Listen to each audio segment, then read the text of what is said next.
โอ้โอ้โอ้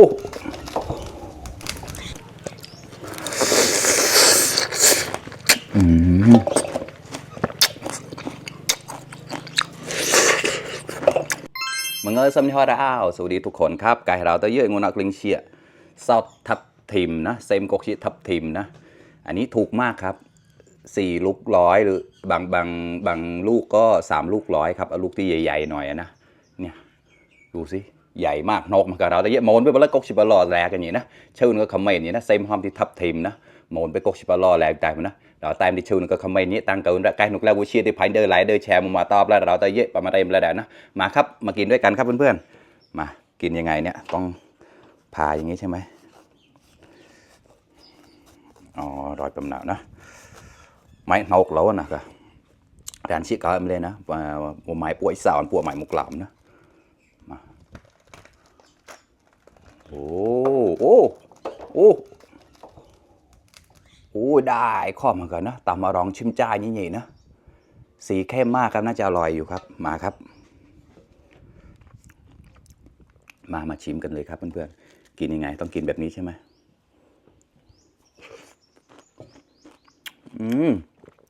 ได้เพียๆข้อมาขอ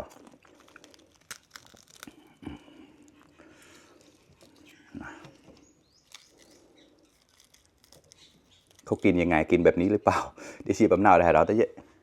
กล้า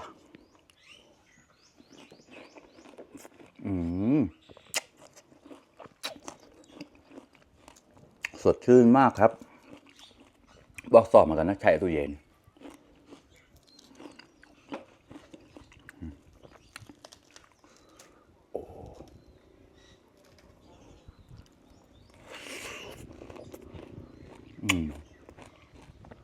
máy được giải sai của nó đã hại trên này đó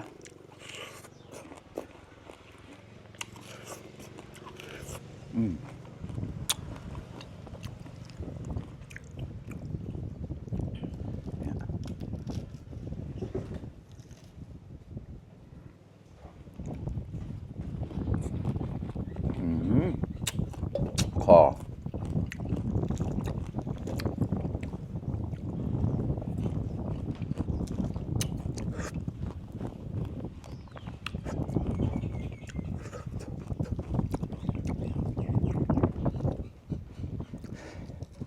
คนมอญไม่รู้เขาเรียกว่าอะไรนะครับแต่คนไทยเขาก็เรียกว่าอะไรนะทับทิมนะภาษามอญเขาเรียกว่าอะไรใครรู้ก็คอมเมนต์มาให้หน่อยครับเป็นคนมอญแต่เรียกแบบภาษามอญไม่เป็นนะขอโทษด้วยครับ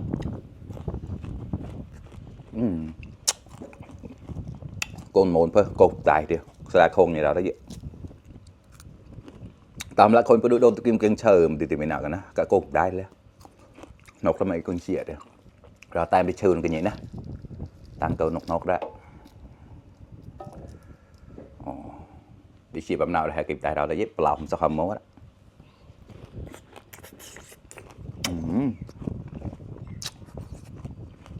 kho hả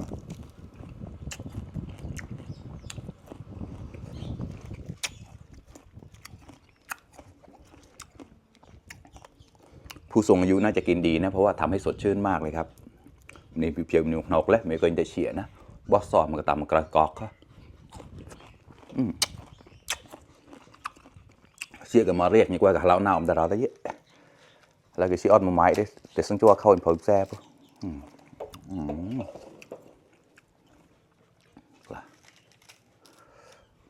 น่าเชี่ยแบบนั้นนะมา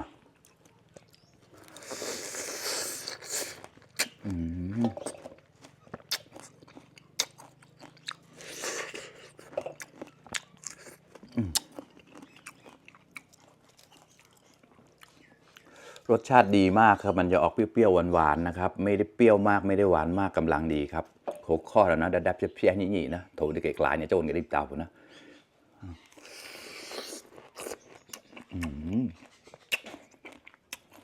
อันนี้เขาบอกว่าสายพันธุ์อินโดนะครับไม่ใช่ของไทยนะกลับอินโดนีเซียของเราตอนนั้น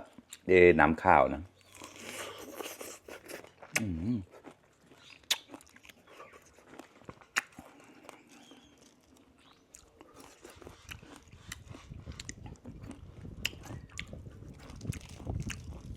สายพันธุ์ของไทยนี่ก็เคยเห็นกันลูกเล็กๆนะไม่ได้ใหญ่มาก แต่อันนี้ใหญ่มากครับ